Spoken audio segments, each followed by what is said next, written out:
जी, अब हम बात करते हैं काशे-स्क्वार्ज़ इनइक्वालिटी की। तो काशे-स्क्वार्ज़ जो इनइक्वालिटी होती है, उसमें 2 वेक्टर्स होते हैं किसी भी इनर प्रोडक्ट स्पेस में, ठीक है? अब इनर प्रोडक्ट स्पेस बनने के लिए पहले वेक्टर स्पेस बनना लाज़मी है, वेक्टर स्पेस के बाद एक फ़ॉर्मूला बनाना लाज़मी है, उस फ़ॉर्मूले के बाद जो है ना, इनर प्रोडक्ट स्पेस बनती है। अब आपने क्या किया कि आपने पहले वेक्टर स्पेस बनाई, उसके बाद आपने एक फ़ॉर्मूला बनाया, उस फ़ॉर्मूला से एक इनर प्रोडक्ट स्पेस बन गई। अब उस इनर प्रोडक्ट स्पेस के 2 वेक्टर्स आपने ले लिए यूवी। यूवी वेक्टर्स की जब आपने नाम कैलकुलेट की, ठीक है? अब इसमें इंटरेस्टिंग बात ये है कि आपको पता है यू और यू की जो नाम होती है, मतलब अगर ये और ये सेम हो, तो वो ग्रेटर और इक्वल टू 0 होती है। लेकिन अगर आप u की v से नाम कैलकुलेट करेंगे तो ये u से v का इनर प्रोडक्ट जब आप कैलकुलेट करेंगे तो जरूरी नहीं कि ये पॉजिटिव आए, ये नेगेटिव भी आ सकता है, ठीक है? जरूरी नहीं कि ये पॉजिटिव आए, तो ये पॉजिटिव या नेगेटिव कोई भी नंबर हो सकता है अगर ये दोनों डिफरेंट हो तो। बहुत सी एग्जांपल्स आपको मिल जाएंगी, जैसे u है आपके पास 1 3 और v है आपके पास -7 और 1, ठीक है? जब आप u और v का इनर प्रोडक्ट कैलकुलेट करेंगे तो ये आ जाएगा -7 + 3, तो ये आ जाएगा -4। तो देखें ना, ये नेगेटिव आ गया है। तो यही मैं कहना चाह रहा था कि ये नेगेटिव भी आ सकता है, पॉजिटिव भी आ सकता है। जब दोनों सेम होंगे फिर पॉजिटिव आएगा, या 0 आएगा या पॉजिटिव आएगा। तो इसका आंसर पॉजिटिव या नेगेटिव हो सकता है, इसलिए यहाँ पे हमने मॉड यूज़ किया है, ये जो काशे-शिकवार्ज़ इनइक्वालिटी है उसने। और ये हमेशा लेस और इक्वल टू u नाम और v नाम होता है, ठीक है? तो असल में इसमें वो 3 चीज़ें यूज़ कर रहा है, एक वो यूज़ कर रहा है मॉडुलस, ठीक है? एब्सोल्यूट वैल्यू यूज़ कर रहा है, दूसरे नंबर पे वो इसमें इनर प्रोडक्ट यूज़ कर रहा है और तीसरे नंबर पे वो इसमें नाम यूज़ कर रहा है, ठीक है? तो टोटल 3 चीज़ें। और ये जो है ना, ये हमें पेपर में आया था, मुझे याद आ गया, ये 2020 के पेपर में इसकी स्टेटमेंट का एक मल्टीपल चॉइस बना हुआ था। ये काशे-स्क्वार्ज़ इनइक्वालिटी, जिसमें यूवी की जगह पे उन्होंने एक्स वाई वेक्टर लिए हुए थे, ठीक है? तो जस्ट ये इसकी इनइक्वालिटी को आपने याद रखना है कि यूवी इनर प्रोडक्ट का जो मॉड होता है वो लेस और इक्वल होता है यू नाम और वी नाम से। आप इस पूरे फार्मूला को ना इनर प्रोडक्ट की फॉर्म में भी रिप्रेजेंट कर सकते हैं। कैसे? आपने लिखा है जी यू वी इनर प्रोडक्ट का जो मॉड होता है वो लेस और इक्वल होता है यू नाम और वी नाम से। तो इसको इसको आप ऐसे लिख लेना, u comma u inner product का स्क्वायर रूट और v comma v inner product का स्क्वायर रूट।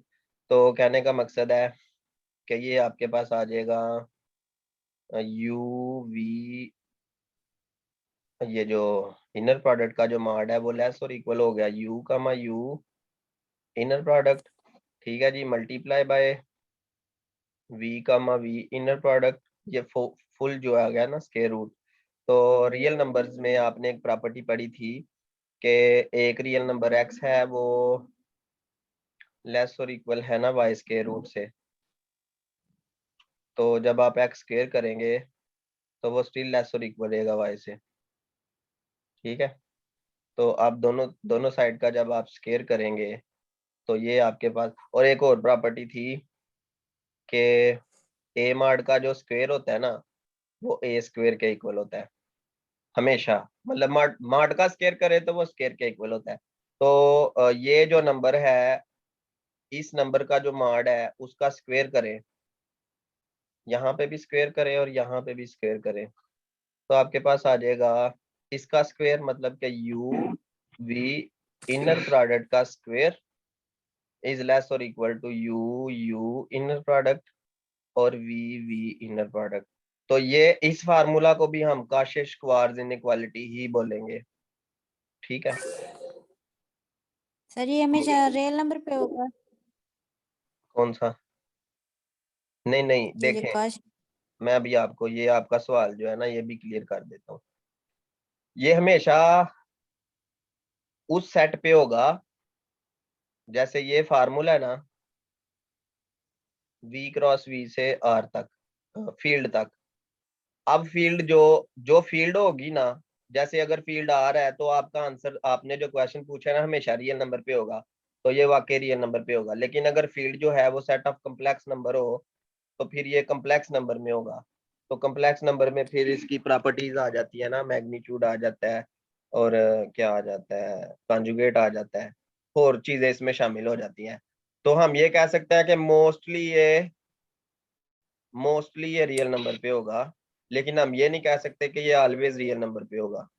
ठीक है, जी sir. Most of the time ये रियल नंबर पे होगा। तो आगे चलते हैं।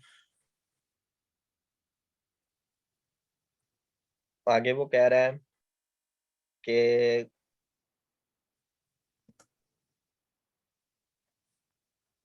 the norm and in an inner product space satisfies the following axioms, के अब अब नाम की बात कर रहा है।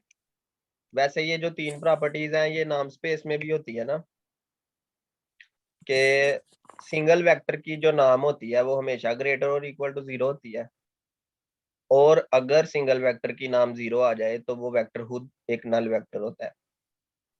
दूसरे नंबर पे वो कह रहा है कि वेक्टर के साथ किसी स्केलर को मल्टीप्लाई करें और उसकी जब आप नाम कैलकुलेट करेंगे तो जो स्केलर होगा उसका माड आ जाएगा, और जो यस सर। वेक्टर होगा उसकी नाम आ जाएगी। और ये जो दो होते हैं ना वेक्टर्स, उसमें ट्रायंगुलर इनइक्वालिटी होल्ड करती है। सही हो गया। तो ये तीन प्रॉपर्टीज अगर किसी भी इनर प्रोडक्ट स्पेस पे लग जाएंगी, ठीक है, तो वो उसको जो है ना वो मेरा ख्याल है कि इनर प्रोडक्ट नहीं, किसी वेक्टर स्पेस पे अगर लग जाएंगी तो ठीक है, क्योंकि नाम की इसमें ये भी चीज है ना, नाम और इनर प्रोडक्ट में क्या नाम है, हर इनर प्रोडक्ट और वो नाम होती है, यानी इस तरह से इसका एक क्राइटेरिया होता है, वो हम बाद में देखेंगे, अभी मैं उसको डिस्कस नहीं कर रहा। वैसे ये तीन प्रॉपर्टीज होती है नाम स्पेस की। तो वेक्टर स्पेस बनना लाजमी है, बाद में नाम स्पेस बनती है। समझ ले कि वेक्टर स्पेस जो है ना वो बुनियाद है। वेक्टर स्पेस बुनियाद है किसकी? नाम स्पेस की, inner inner product. Product space की। ठीक है, और इनर प्रोडक्ट स्पेस को मेरा ख्याल है कि हिल्बर्ट स्पेस भी कहते हैं। हाँ बिल्कुल, इसको ही कहते होंगे। तो वेक्टर स्पेस बुनियाद होती है, जिसको आपने बड़ी डिटेल से पढ़ा है पहले, इसलिए मैंने पढ़ाया था कि बाद में स्टूडेंट ये ना पूछें कि ये वेक्टर स्पेस में ये कहाँ से आया है और वो कहाँ से आया है।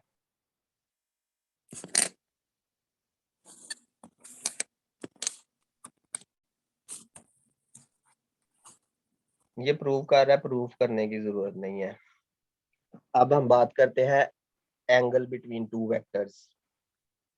तो दो वेक्टर जो होते हैं उन जैसे ये है,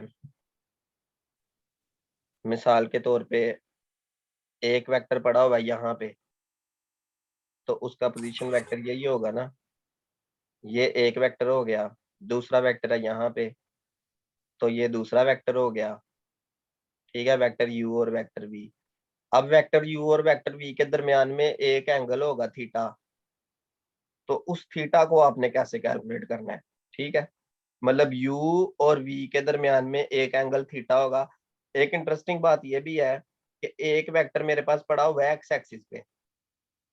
एक मशहूर वेक्टर बताएं जो एक्स एक्सिस पे हमेशा होता है, मेरा ख्याल है वो आई होता है, जिसको कहते हैं 1 0। ठीक है, वो यहाँ पे होता है ना, ये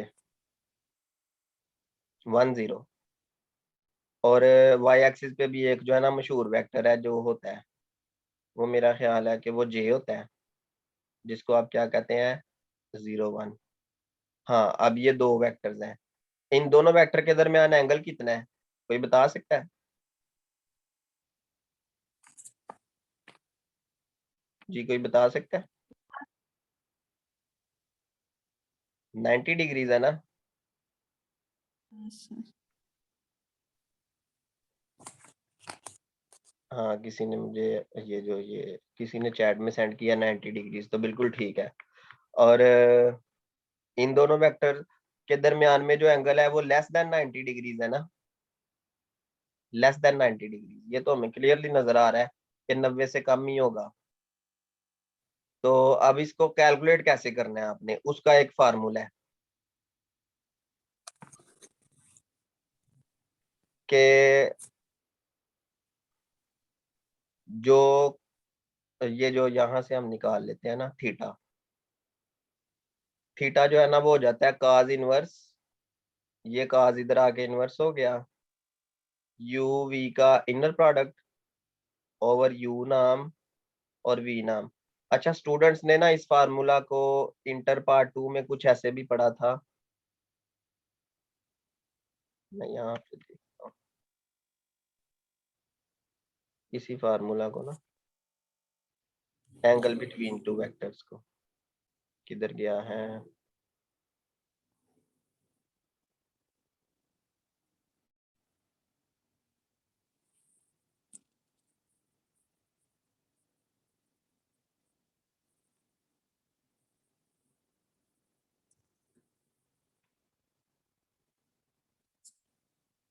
वैसे वो मैं चले आपको लिख देता हूँ। एंगल बिटवीन टू वेक्टर्स आपने पढ़ा था कि theta is equal to cos inverse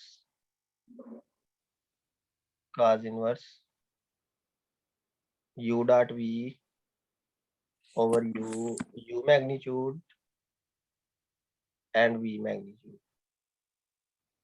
ठीक है, ये फार्मूला आप लोगों ने पढ़ा था, बिल्कुल ये वही चीज है जो सेम टू सेम जो है ना इसमें, ये यू डॉट वी हो गया और ये लेंथ ऑफ यू और ये लेंथ ऑफ वी और काज इनवर्स हो जाएगा, ये सबको आता है। और ये 0 से 180 के दरमियान में होता है।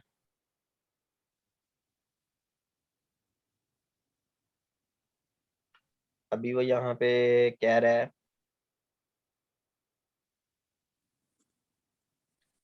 कि दो वेक्टर्स के दरमियान में जो एंगल है, ठीक है, वो 90 डिग्री जब होगा तो दोनों आपस में परपेंडिकुलर होंगे ना, ऑर्थोगोनल होंगे, परपेंडिकुलर होंगे। जैसे ये जो वेक्टर आई की डायरेक्शन है वो हॉरिजॉन्टल है, वेक्टर जे की डायरेक्शन है वो वर्टिकल है, तो ये आपस में क्या हो गए, परपेंडिकुलर। ठीक है, परपेंडिकुलर, तो इनके दरमियान एंगल 90 डिग्री है। तो जब भी दो वेक्टर्स परपेंडिकुलर होते हैं उनके दरमियान एंगल 90 डिग्री होता है और उनका जो डॉट प्रोडक्ट होता है वो 0 होता है। तो डॉट प्रोडक्ट 0 हो गया किसके लिए, फॉर परपेंडिकुलर वेक्टर्स, परपेंडिकुलर को आप ऑर्थोगोनल भी लिख सकते हैं। ठीक है, अच्छा जी, if u is orthogonal to v then we write u is ये perpendicular to v and read u is orthogonal to v, वही perpendicular या orthogonal। The relation of being orthogonal between vectors is clearly symmetric। हाँ बिल्कुल ठीक है, अगर u perpendicular है v के तो हम ये भी कह सकते हैं ना v परपेंडिकुलर है u के, तो ये सिमेट्रिक रिलेशन है। u डॉट v अगर 0 है तो v डॉट u भी 0 होगा, ये वो बात कर रहा है कि ये सिमेट्रिक रिलेशन है। ठीक हो गया। अब 0 एक ऐसा वेक्टर है जो हर वेक्टर के ऑर्थोगोनल होता है, ये चीज आपने याद रखनी है, इसका ये की पॉइंट बना लें कि 0 is the only vector which is orthogonal to every vector in a vector space, in an inner product space आप कह सकते हैं, क्योंकि वेक्टर स्पेस जो होती है वो बाद में इनर प्रोडक्ट स्पेस भी बन जाती है ना, अगर उस पे इनर प्रोडक्ट डिफाइन किया हो।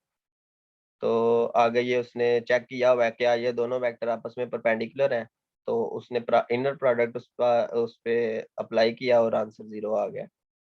इसी तरह इनको चेक किया है, इसका भी answer 1 into -1 is -1 plus -1 into 2 is -2 plus 1 into 2 is 2 plus -1 into -1 is 1, 2 से कैंसिल हो गया और ये इससे आपके पास 0 आ गया। तो कह रहा है अगर u ऑर्थोगोनल है v के, जैसे ये देखें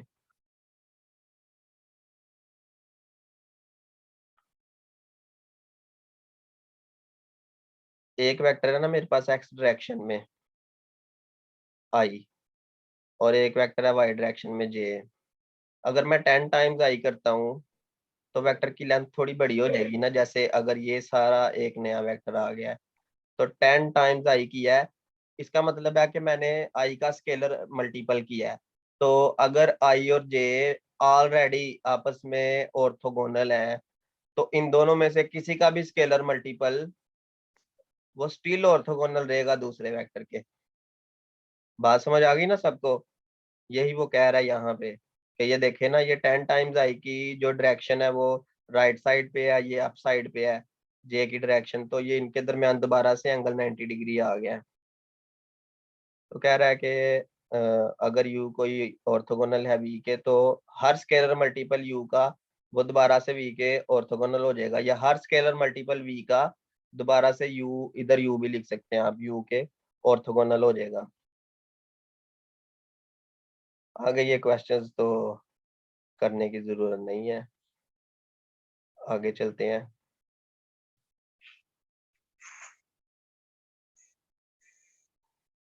ऑर्थोगोनल कॉम्प्लीमेंट की बात कर रहे हैं, ऑर्थोगोनल कॉम्प्लीमेंट। ठीक है, तो कह रहा है डब्ल्यू, सर कितना पढ़ेंगे?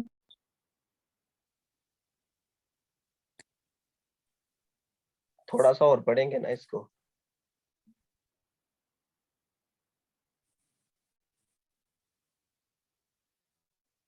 ये इस सेशन के बाद बात कर देंगे,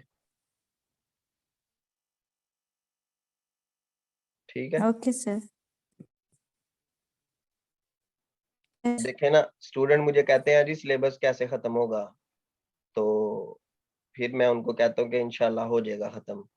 वो ऐसे ही खत्म होगा ना जब हम इसको पढ़ेंगे। अगर इसको सिर्फ पढ़ते जाएंगे ना फिर भी खत्म, फिर तो जल्दी खत्म होगा, लेकिन सिर्फ पढ़ते जाने से खत्म नहीं होता। वो फिर समझे कि जान छूटती है बंदे की और उसको समझ कुछ भी नहीं आती। जब तक इसको डिटेल से पढ़ने के बाद पुरानी चीजों से रिलेट नहीं करेंगे ना, तो समझ लें कि मजा भी नहीं आपको आएगा, किसी को भी पढ़ने का मजा नहीं आएगा और समझ भी नहीं आएगी। ठीक है, यस सर। अब वो कह रहा है कि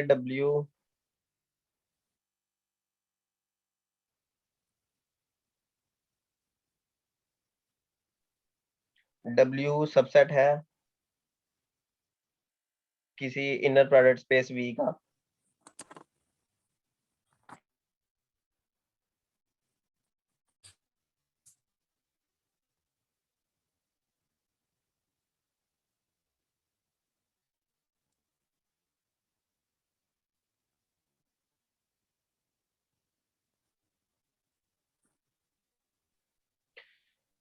डब्ल्यू सबसेट है किसी इनर प्रोडक्ट स्पेस वी का।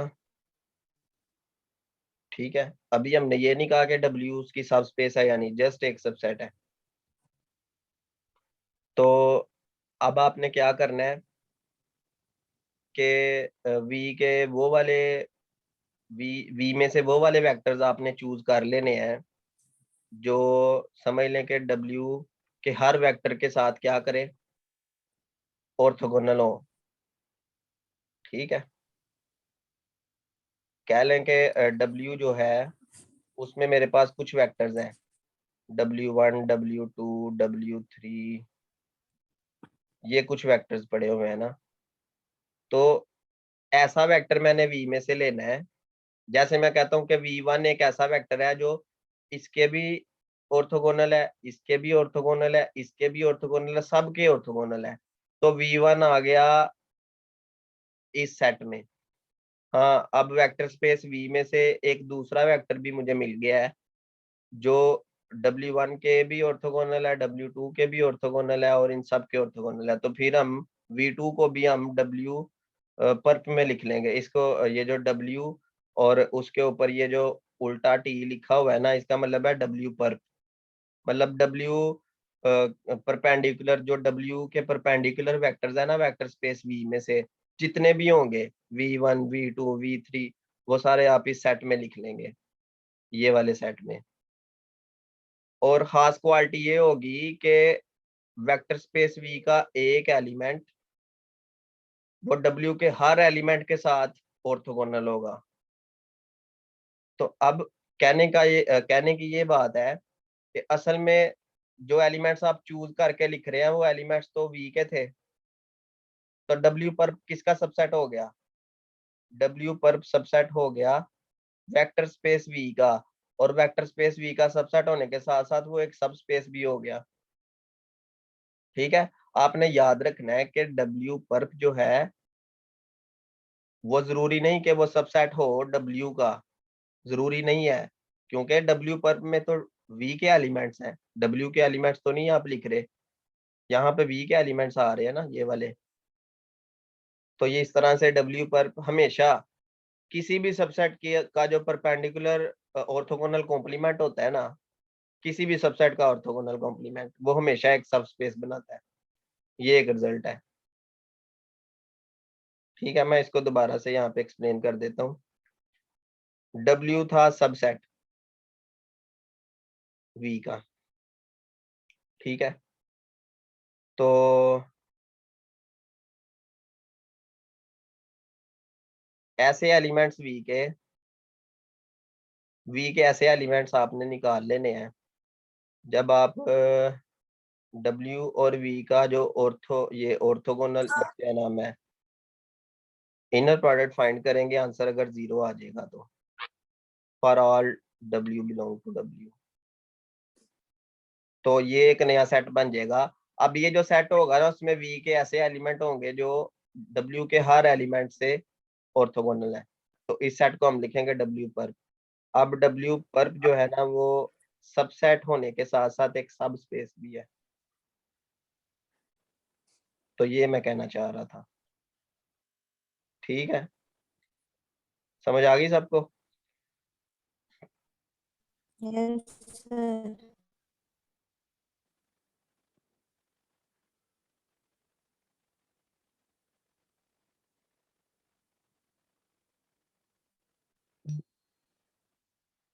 ऑर्थोगोनल एंड ऑर्थोनॉर्मल सिस्टम आ जाता है आगे।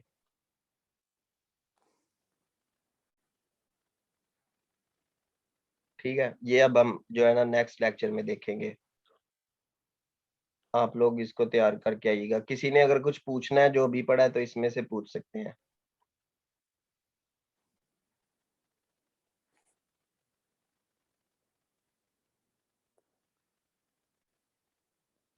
चलो सही है जी, अल्लाह हाफिज।